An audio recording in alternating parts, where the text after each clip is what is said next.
राम राम मंडळी. गेल्या आठवड्यामध्ये उभं पीक डोलताना पण पाहिलं, परंतु आज आता आम्ही ते काढणीला सुरुवात केलेली आहे. इकडे वरच्या अंगाला खोडायला सुरुवात केली, खाली काढतोय. आणखी खाल्लं जे पलीकडे शेत जे आहे दिसते ना तुम्हाला, हां, तर ते आणखी काढायचं आपल्याला. ही काढणी सुरू झाल्यानंतर मग मोडणे आहेच.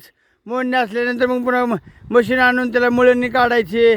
अशा अनेक कामं शेतकऱ्याच्या पाठीमागे असतात बाबांनो.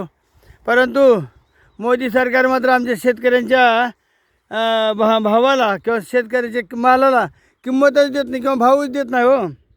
प्रत्येक उत्पादक स्वतःच्या मालाची किंमत ठरवण्याला अखत्यार असतो, परंतु केवळ एक आणि एकच वर्ग असा आहे की जो स्वतःचं शेतामध्ये माल पिकवतो, परंतु त्याचा मात्र सौदा आडतीवर होत असतो.